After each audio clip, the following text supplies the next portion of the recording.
Al-Quran. Hati-hati kalau kita membaca Quran banyak yang salah, terputus-putus, nadanya salah, apa dan sebagainya. Kita menyampaikan Al-Quran di situ. Maka dari itu ingat kita ada di situ tanda-tandanya, yaitu kita sudah membaca Quran, kita sudah menghafalkan Al-Quran, kita membaca Al-Qurannya sepenuhnya memberikan hak-haknya bacaan Al-Quran tersebut. وكيف تقوي قراءتك؟ تقوي قراءتك بأن تعرض قراءتك على الشيوخ المعتبرين أو المعتبرون القرآن بالإجازة والسند وأتقنوا قراءته. كان الحبيب أحمد بن عمر بن الزبير حبيب علي كبير من الأولياء الصالحين، داعي إلى الله من أهل الدعوة في مدينة اسمها شبان بجانب ترين. هذا الحبيب كان إذا يأتي يزور واحد من الحبايب، يأتي يزور واحد من الحبايب من الدعاة الأولياء، ليس من عوام الناس مثلنا، يطلب منهم مباشرة قبل أن يجلس أن يقرأ الفاتحة حتى يستمع إليه. الحبيب أحمد هذا يطلب من الحبايب الحاضرين اقرأ الفاتحة، يقرأ الفاتحة وهو تمام ما في خطأ. الفاتحة يطلبها من الدعاة، من العلم، من أهل العلم، من العلماء. اقرأ الفاتحة، اقرأ الفاتحة، اقرأ الفاتحة. أي ضيف يأتي إليه من العلماء أو من المحبين يطلب منه قراءة الفاتحة. لماذا؟ قراءة الفاتحة لأنها إذا صلحت الفاتحة صلحت الصلاة، صلحت الصلاة، لا تقبل الصلاة وفي خطأ في الفاتحة. وكان الحبيب هذا يأمرهم بقراءة الفاتحة، فإذا أتقنوها فرح بمجلسهم وأكرمهم هذا، وإذا كان في خطأ صحح لهم هذا الخطأ. Maka kita harus kuat di dalam hafalan atau bacaan Al-Quran kita. Lalu bagaimana cara kita memperbaiki bacaan Al-Quran? Banyak-banyaklah setorkan bacaan Al-Quran kita kepada guru-guru kita. Guru yang itqan, yang kuat dalam hafalannya, dalam bacaannya, yang benar dalam membaca Al-Quran tersebut. Dengan cara ini maka hafalan kita kuat, bacaan kita kuat, dan itu pasti benar. Disebutkan di Hadramaut ada seorang Habib besar, seorang wali. Beliau bernama Al-Habib Ahmad bin Umar bin Sumair. Ini beliau tidak orang biasa, orang besar. Setiap ada orang yang sowan kepada beliau, entah dia termasuk kiai atau habib besar, atau seorang pendakwah, penceramah, atau seorang santri, apapun, setiap yang datang di situ sebelum belum memberikan doa, memberikan ijazah, silahkan konsultasi atau apa, sebelum semuanya, ketika duduk, Habib Ahmad bin Umar bin Sumair ini mengatakan, duduk, bacalah Al-Fatihah terlebih dahulu, dibaca Fatihah itu, kemudian baru pengen apa. Ada yang datang lagi suruh baca Al-Fatihah dulu, walaupun yang datang orang besar, walaupun yang datang seorang kiai besar, beliau mendengarkan bacaan Al-Fatihah tersebut, meluangkan waktu untuk itu. Kenapa? Karena ketika bacaan Al-Fatihah kita benar, maka hidup kita benar. Karena sholat tanpa Al-Fatihah maka tidak sah. Ketika Fatihah ini benar, maka benar pula sholat yang kita lakukan. إذن أول شرط من شروط أن تكون من أهل القرآن ومن أهل النور أن تكون قراءتك صحيحة. وهذا إن شاء الله في هذا المعهد المبارك الشيوخ والكيايات يعلمونكم النطق وطريقة الممدود والإدغام وإلى آخر من هذه الأحكام، فجزاهم الله عنا وعنكم كل خير إن شاء الله. Nah, bacaan kita harus benar, dan alhamdulillah kita berada di tempat yang sudah tepat. Kita memiliki guru-guru yang bacaannya benar. Kita simakkan bacaan kita, dan beliau mengatakan terima kasih kepada semua pengasuh dan pengajar di pondok pesantren ini yang meluangkan waktunya untuk mengajarkan Al-Quran. الشيء الثاني عندما تريد الحفظ لا تستعجل بالحفظ، لا تستعجل بالحفظ، وإنما احفظ القرآن على نصف صفحة، لا تغتر بحفظك. بعضهم عندهم حفظ قوي، أنا أريد الآن أحفظ كل يوم صفحة صفحتين، بل يبلغ سورة آل عمران أو المائدة أو الأنعام حتى يتعب ويتوقف. خذ الحفظ رويدا واحفظ القرآن بإتقان واقرأه بترتيب، لا تستعجل بالحفظ. عندما تقرأ القرآن وتتحفظ القرآن اقرأه بترتيب، لا تسرع بالقراءة، لأنك إذا حفظت القرآن بسرعة ستنساه بسرعة، وإذا حفظت القرآن بطريقة سريعة عندما تقرأه في الصلاة ستقرأه بطريقة سريعة، فأنت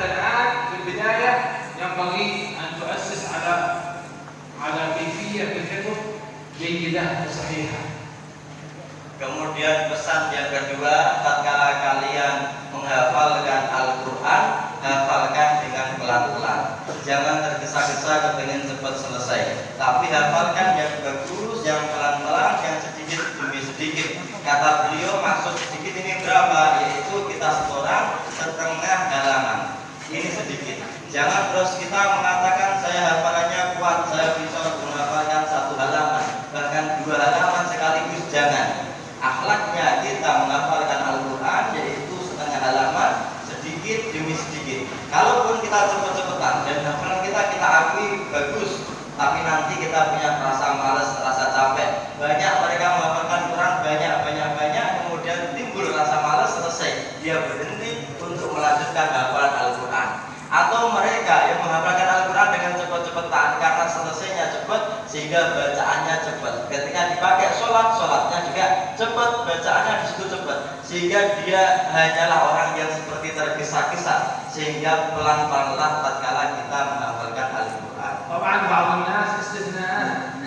بعض الناس الله سبحانه وتعالى يعطيهم هذا عقل قوي ما شاء الله، ميموري قوي، يحفظون القرآن في سنة أو في 6 أشهر، وبعضهم حفظوه في شهرين كما يذكر عن بعض الحبايب في حضرموت وفي جرين، لكن هذا نادر الوقوع. Ya memang ada mereka yang dikasih Allah kekuatan hafalan yang sangat kuat, memorinya ini kuat. Ada mereka yang setengah tahun sudah khatam Al-Quran, ada yang 1 tahun sudah khatam Al-Quran. Dan di Hadramaut sana ada ulama yang menghafalkan Quran hanya dalam tempo 2 bulan. Ini terjadi, tapi ini sangat jarang. هذه موهبة من الله، ولكن توجد أساليب لتقوية الحافظة، إن شاء الله نذكركم بعض الأشياء.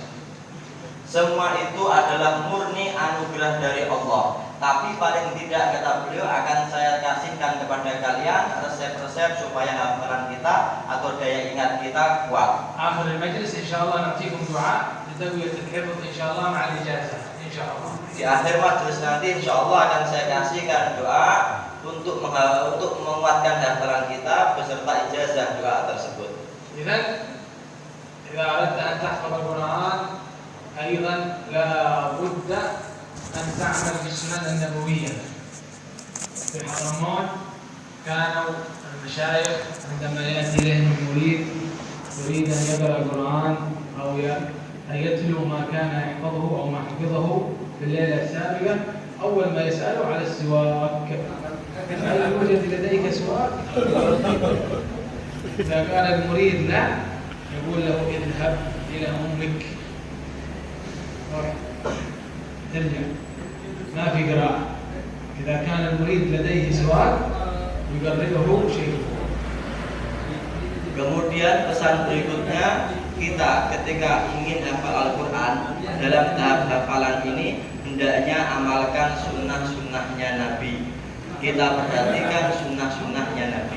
Di Hadramaut dulu mereka para ulama ketika datang muridnya entah ingin setoran Al-Quran atau ingin murojaah Al-Quran di hadapan gurunya, yang ditanya gurunya pertama kali, apakah kamu membawa siwak?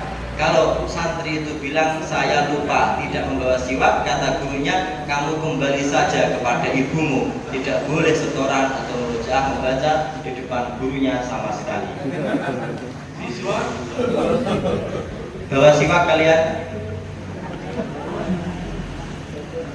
الذي لا يملك سواك غدا يشتري سواك ضروري ولا يتركه أبدا. Yang tidak punya siwak besok segera cari siwak, harus semuanya punya siwak. انتبهوا، هذا مهم جدا لأن السواك يضاعف الحسنات. إذا صليت صلاة بالسواك أفضل من 70 صلاة بلا سواك. إذا تقرأ القرآن وتستخدم السواك قبل القراءة الله يضاعف لك الحسنات كثيرا.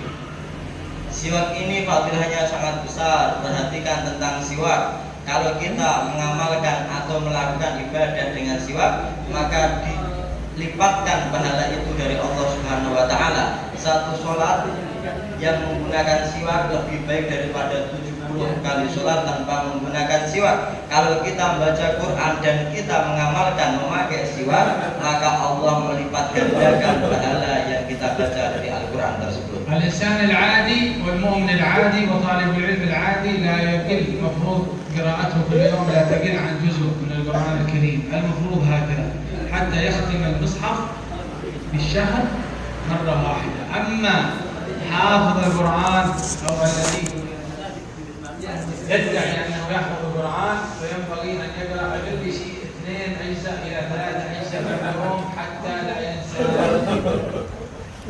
Orang awam hendaknya membaca Al-Quran setiap hari 1 juz, sehingga dia punya wirid setiap 1 bulan khatam 1 kali.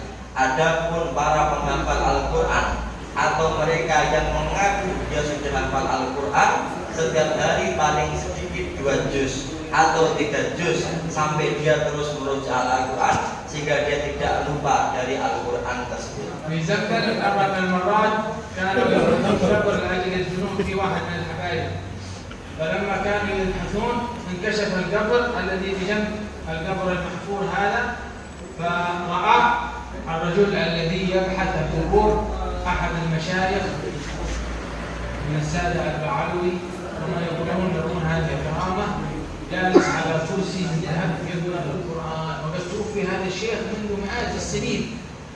فالتفت إلى الرجل هذا الذي كان يبحث في القبور وقال له استرني، رد الجدار الذي كشفت بيني وبينكم. شوفوا يقولون انه شيخ مشيخ بن عبد الله، والله اعلم من احد الحبايب اهلتني كرامه على كرسي من ذهب ويقرا القران في البرزخ. سبحان الله. Pernah terjadi di Tarim ketika ada yang wafat, kemudian mereka para penggali kubur mencari letak kuburan yang akan digali untuk pemakaman seorang yang wafat tersebut. Kemudian dia mencari tempat yang pas untuk memakamkan, menguburkan, dicari, akhirnya mendapatkan satu tempat yang cukup untuk dikuburkan. Kemudian digali kubur tersebut digali. Ketika penggalian ini, karena tanah di sana ini tidak seperti tanah kita, maka robohlah sedikit dari kuburan samping yang digali tersebut. Ketika roboh, yang menggali tadi melihat di samping tersebut ada seseorang duduk di atas kursinya dari emas sedang membaca Al-Quran. Padahal yang wafat itu sudah ratusan tahun yang lalu, sudah lama, karena beliau punya hobi untuk membaca Al-Quran. Disebutkan itu adalah makam Habib Musayyid bin Abdullah As-Sakran. Kemudian kata beliau memberikan isyarat sama yang sang penggali, tutupi, balikkan lagi tanah itu, jangan sampai ada yang tahu bagaimana keadaan di dalam kubur tersebut. وإذا عشت في الدنيا على محبة القرآن وقراءة القرآن ستكون في البرزخ على محبة القرآن وقراءته أيضا. الذي تعيش عليه في الدنيا ستعيش عليه في البرزخ، والذي تعيش عليه في البرزخ ستبعث عليه يوم القيامة. تذكر هذا خلوا هذا دائما في الراس، لا نأخذ هذا الكلام. يموت المرء على ما عاش عليه ويبعث على ما مات عليه. إذا أنت تعيش مع القرآن ستكون في البرزخ مع القرآن. إذا أنت كسلان لا تقرأ، كلما تأتي تريد أن تحمل القرآن تقرأ يأتي ضيق هم بعدين خاطر القرآن بعدين، أو تمسك القرآن ما شاء الله تقرأ 20-30 آية بعدين نوم، يبدأ النوم يأتي ما شاء الله. شيطان قوي، عندك شيطان قوي جدا.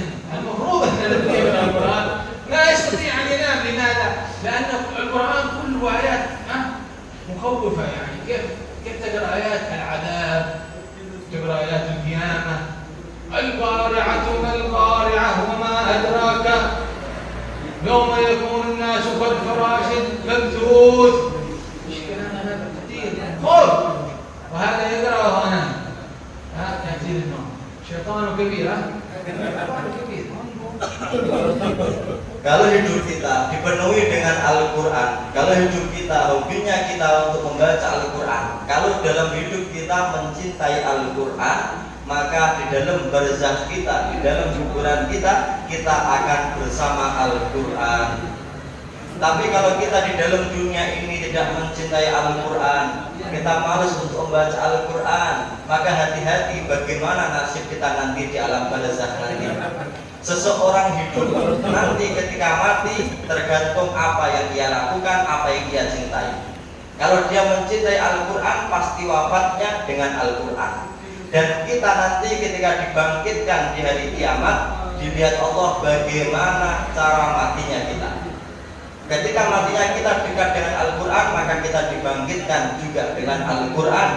Tapi sayangnya kata beliau, kita ini punya setan dan setannya sangat besar, selalu digoda. Ketika kita diajak ayo baca Al-Quran, kita bilang nantilah. Ada yang ngajak lagi ayo baca Al-Quran, nanti saja, sehingga kita tidak jadi membaca Al-Quran. Kadang kita juga baca Al-Quran, entah bagaimana saking enaknya, baru 20 ayat kita sudah ngantuk, 30 ayat kita sudah tidur. Padahal Al-Quran ini isinya menakutkan. Di situ ada hari kiamat, di situ ada siksaannya Allah. Allah menakut-nakuti kita. Kita baca surat Al-Qari'ah kata beliau tadi, itu isinya menceritakan bagaimana keadaan nanti hari kiamat. Walaupun begitu kita masih ngantuk, kita masih tidur dan membaca Al-Quran. Ini setan sangat besar menggoda kita, mencengkerami kita diikuti setan. نصيحة للكسلانين الذين يتكاسلون عن قراءة القرآن. الحمد لله الآن في جوال موجود مصاحف كثيرة. الحمد لله موجود في جوال MP3. الحمد لله موجود في جوال كل شيء تريده. إذا أنت كسلان تحب النوم، تحب السلطة، تحب اللعب، شغل الجوال واستمع كل يوم جزء من القرآن في الجوال. هذا شغل الكسلانين. فارس هكذا يستعمل. Tapi alhamdulillah pada masa kita, masa-masa ini, hari-hari ini Allah memudahkan kita.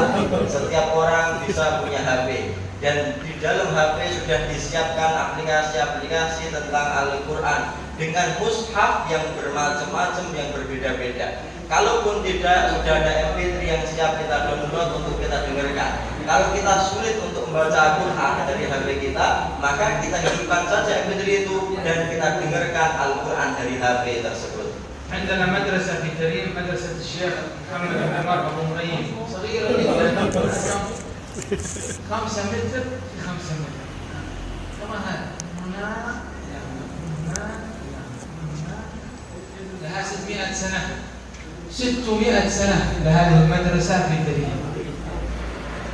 تخرج منها لحفظ القرآن آلاف مؤلفة، كثير منهم من الأولياء والأقطاب أولياء وهي صغيرة. لماذا بارك الله في هذه المدرسة؟ لأن صاحبها كان رجل صالح، كان رضي الله عنه إذا أراد الصلاة يغتسل، لا يتوضأ، لا يغتسل، كل صلاة فرض يغتسل أدبا واحتراما للصلاة المفروضة. Di Tarim ada tempat untuk menghafalkan Al-Quran. Tempat itu dibangun oleh Syekh Muhammad bin Umar Abu Murayyim. Tempatnya kecil, 5 meter kali 5 meter. Atau mungkin segini saja. Kubah itu kecil. Tapi kubah itu usianya sudah 600 tahunan. Dan kubah itu mencetak ribuan para ulama, para wali yang menjaga Al-Quran. Coba lihat bagaimana keberkahan tempat tersebut. Karena yang membangun kubah tersebut beliau sangat menjaga adabnya. Setiap beliau ingin melaksanakan sholat, terlebih dahulu beliau mandi. Tidak hanya wudu, tapi beliau mandi sebelum sholatnya. عندما قبر هذا الشيخ ووضعوه في قبره رأى الذي قبره، رأى نورا في قبره، رأى القبر كأنه مزرعة، كأنه حديقة بستان اتسع. سبحان الله، كرامة لهذا الشيخ الذي خدم القرآن وإلى اليوم ما شاء الله الذين يتخرجون ويتعلمون ويتحفظون ويقرؤون ويتلون القرآن تكتب في صحائفه إن شاء الله. Ketika beliau Syekh Muhammad bin Umar diletakkan di dalam kuburnya, tatkala beliau wafat, mereka yang meletakkan beliau di dalam kubur itu melihat ada cahaya yang sangat terang, dan dilihat kubur itu tiba-tiba menjadi sangat luas, dan dilihat taman-taman ada di dalam kuburan tersebut. Itu adalah termasuk keramatnya Syekh Muhammad bin Umar Abu Murayyim, dan kubah itu sampai hari ini masih. Dan pahala mereka yang mempelajari Al-Quran, menghafalkan Al-Quran sampai hari ini, pahalanya terus dikirimkan kepada beliau yang membangun pertama kali kubah tersebut. تخرج من هذه القبة وتولى التدريس فيها جدنا الحبيب الولي الصالح الحبيب عيدروس بن علوي العيدروس الولي الصالح. خرج أولاده من هذه القبة وكثير من الحبايب الحبيب عيدروس هذا رضي الله عنه كان من الأولياء والصالحين، لا تستطيع أن تنظر إلى وجهه من شدة النور، عندما تنظر إلى وجهه كأنك تنظر إلى الشمس، تصيب عيونك مثل الزغل هكذا، ما تستطيع أن تحد النظر إلى وجهه بسبب كثرة النور. Kemudian Kubah Abu Murayyim tersebut yang nanti menjadi pengasuh utamanya adalah kakeknya beliau, seorang wali besar penjaga Al-Quran, Habib Aidrus bin Alwi al-Aidrus. Beliau sangat cinta Al-Quran, sampai disebutkan orang-orang menulis bahwa tidak ada seorang pun yang bisa memandang wajah Habib Aidrus bin Alwi al-Aidrus, karena saking cahayanya wajah tersebut sehingga tidak ada yang bisa menatap wajahnya Habib Aidrus bin Alwi al-Aidrus. ابنه الحبيب عبد الله بن عيدروس كان يقرأ القرآن كثيرا، يقرأ جزء ونصف من القرآن في نفس واحد، ويقرأ القرآن وهو نائم، له حزب خاص بالقرآن وهو نائم رضي الله عنه الولي الصالح مشهور بالتاريخ.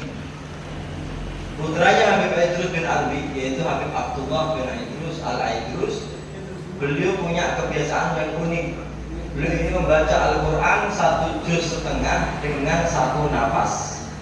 Beliau ini punya wirid Al-Quran di dalam bangunnya dan di dalam tidur. Jadi ada khataman waktu tidur, ada khataman di waktu bangun.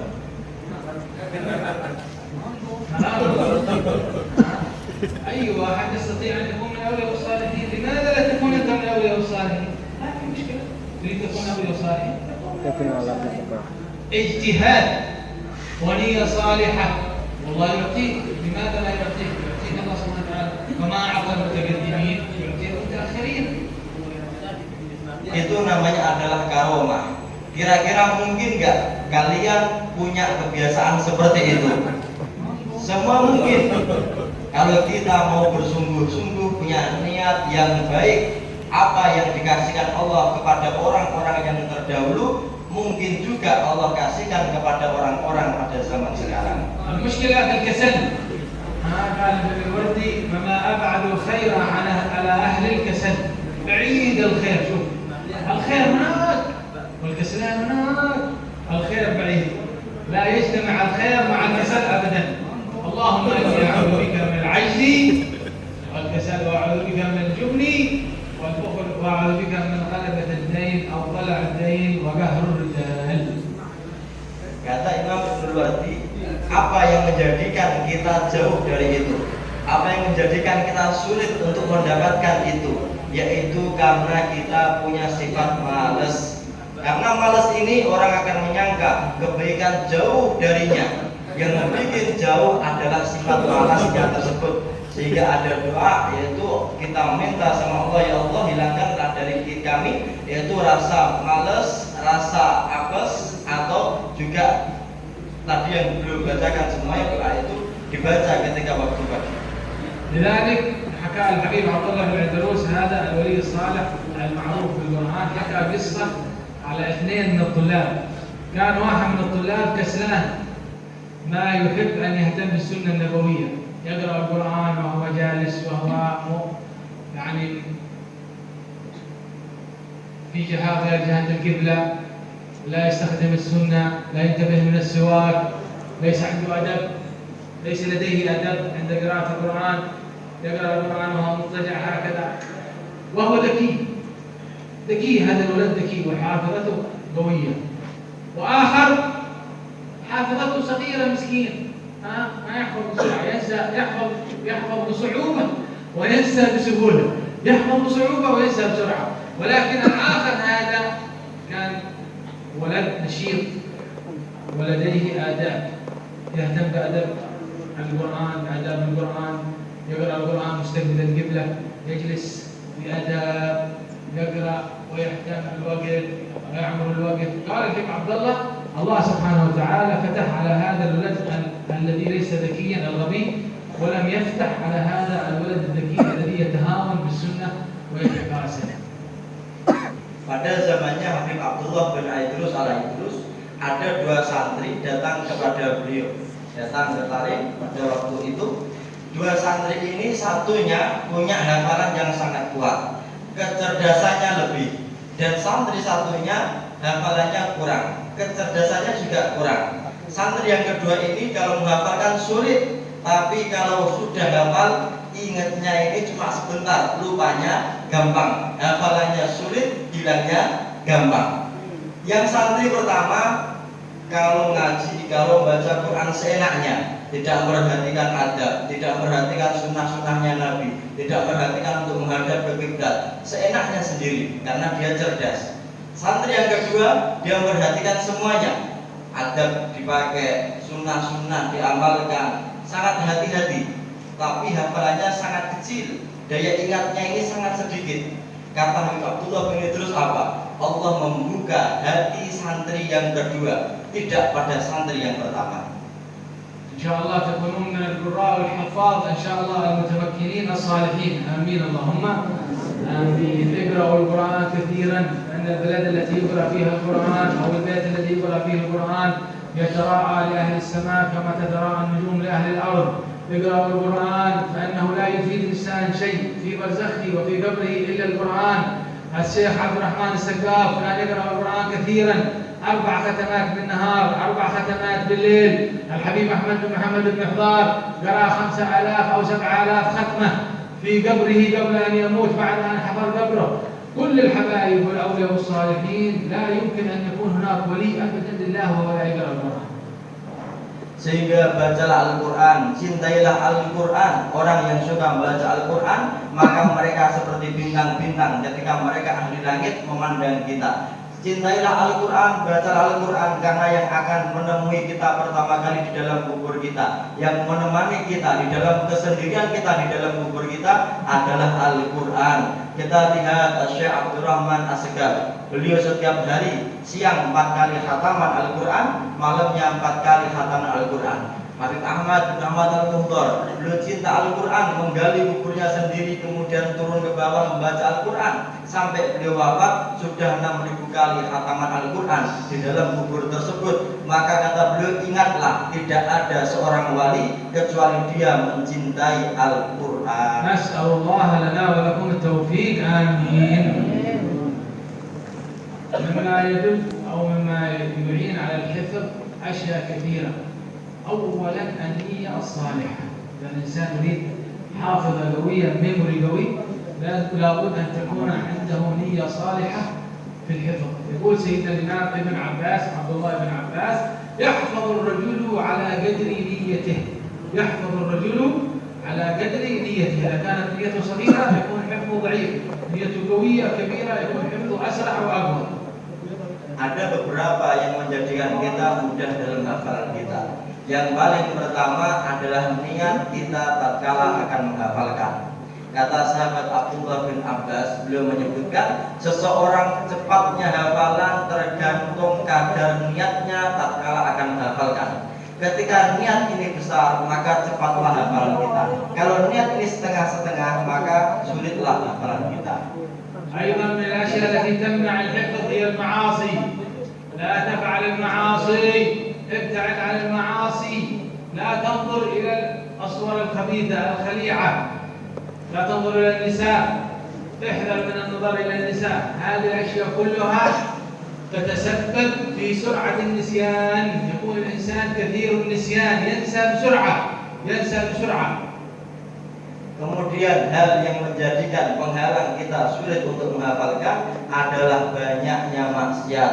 Maka tinggalkanlah maksiat, tinggalkan kita melihat gambar-gambar yang tidak baik, tinggalkan kita untuk melirik seorang perempuan. Hal-hal semacam ini menjadikan sulit kita dalam menghafal. ورد أن الإمام الشافعي رضي الله عنه كان يروي الحفظ. يوم من الأيام كان يمشي في الطريق، وقيل أن القصة لأحد ثاني من الأولياء والصالحين. كان يمشي في الطريق، وفي الطريق رأى امرأة جميلة فنظر إليها هكذا، امرأة في طريقه.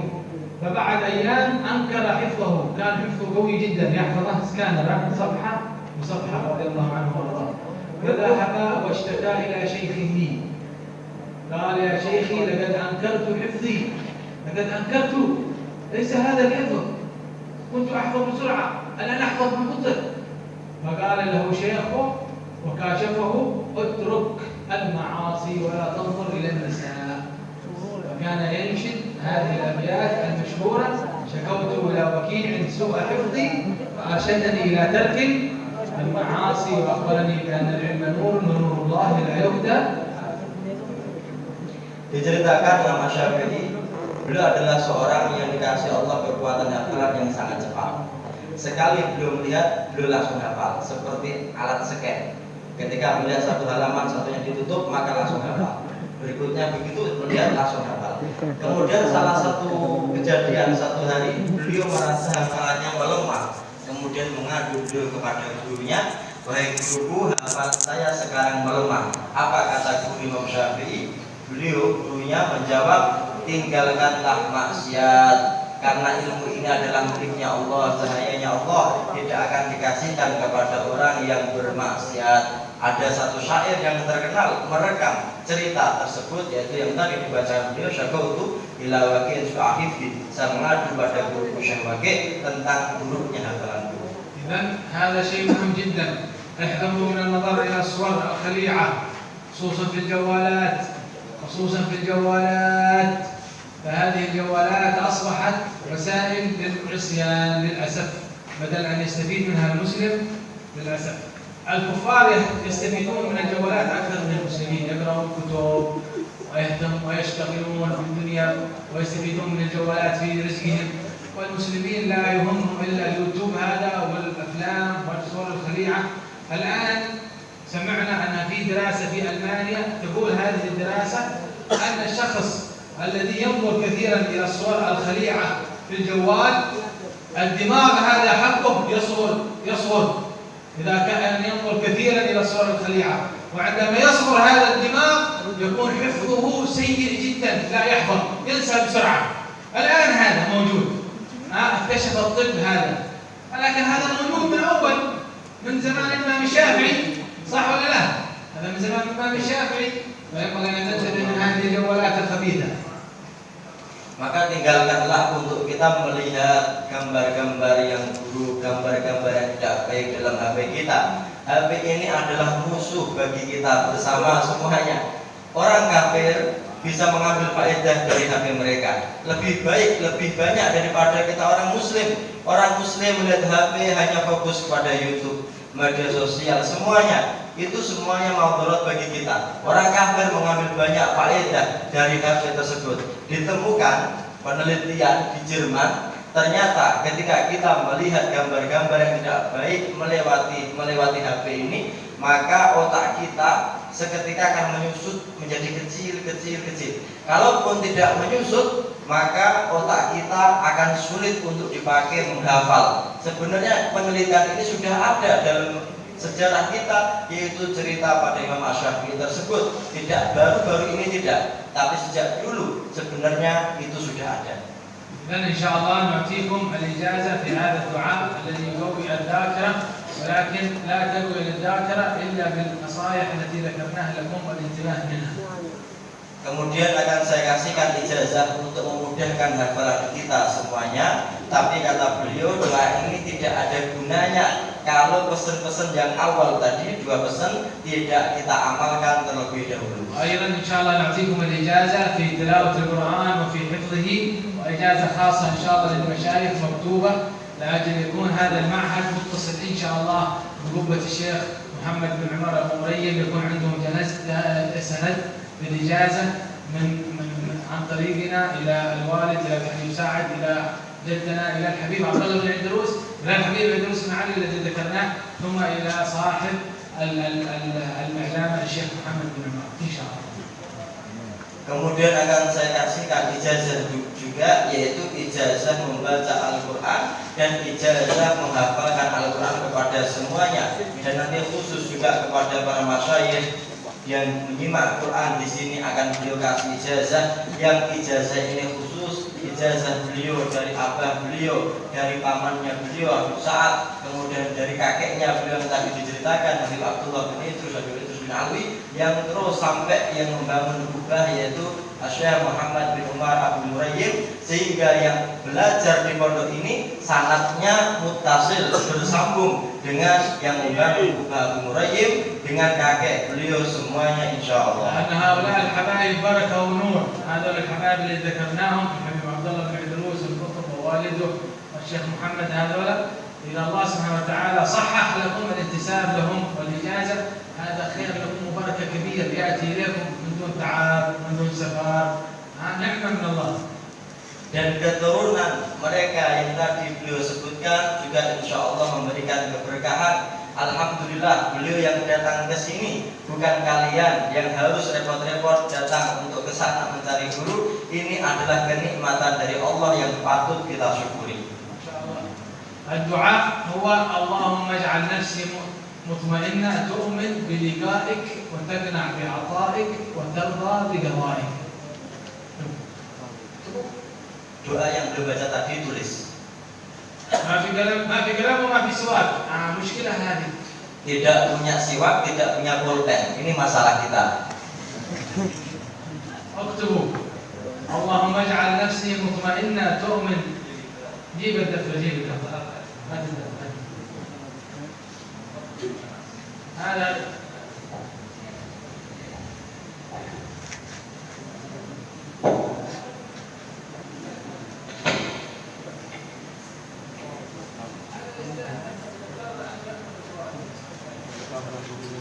ini bukunya pantas untuk saya tulisi karena saya lihat sejak tadi dia menulis apa yang saya ucapkan.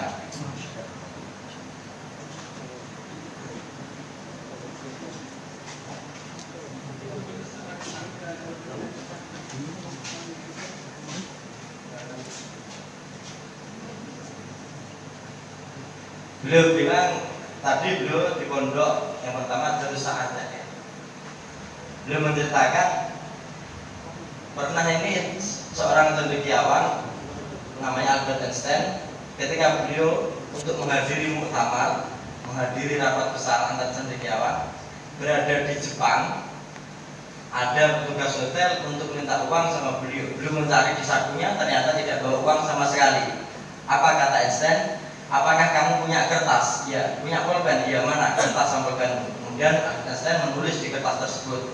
Kemudian menandatangani itu, ini lebih baik daripada uang yang akan saya kasihkan kepadamu. Nanti 50 tahun yang akan datang, insya Allah ada gunanya dan itu lebih baik. Yang punya petugas hotel tersebut wafat. Ketika wafat, anaknya ingat, bapak saya punya pesan, punya sesuatu, dan itu bermanfaat bagi kita. Kemudian dicari, ternyata ketemu ada kertas, tarik kertas, di situ ada kata mutiara, ada tanda tangannya Einstein. Kemudian dijual kertas tersebut dan menghasilkan uang $250.000. Nah nanti 50 tahun yang akan datang, yang ditulis yang ditulis tadi bisa dijual. Tapi setelah 100 tahun yang ini. تبيع الآن بدولار واحد ولا 100 سنة. كله خير إن شاء الله. لكم الإجازة بهذا الدعاء فقولوا قبلنا الإجازة. Semuanya siap. قبلنا الإجازة.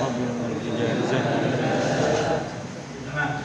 الآن إن شاء الله نعطيكم السند بالإجازة إلى سيدنا الجد في عبد الله بن عيدروس عن طريق الحي عبد القادر بن أحمد السقاف عن طريق الوالد رحمه الله الحي سعد بن علوي العيدروس وكثير من الحبايب إلى سيدنا الحبيب عبد الله بن عيدروس إلى سيدنا الحبيب عيدروس بن علوي العيدروس بسنده إلى سيدنا الشيخ محمد بن عمر أبي مريم في قراءة القرآن وفي حفظ القرآن وفي العمل بما في القرآن. فقولوا قبلنا الإجازة.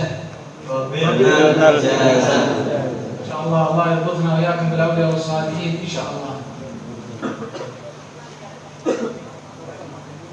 Berikan ijazah kepada kita semuanya sangat beliau dalam Al-Quran yang tadi disebutkan. Di situ ada Abdul Qadir bin Ahmad Asyikar Jeddah, dari ada paman beliau Saat, ada ayah beliau, ada terus kakeknya beliau ke kakeknya lagi, karena ini adalah keluarga Al-Quran beliau yang menjaga Abu Murayyim.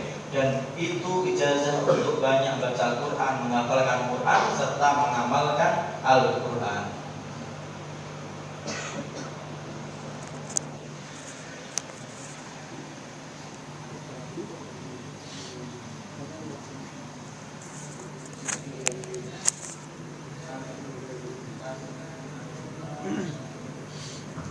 Terima kasih kepada para pengasuh Insya Allah pondok ini adalah pondok yang selalu makmur, mencetak generasi yang baik, para wali dan orang-orang soleh. Allahumma amin.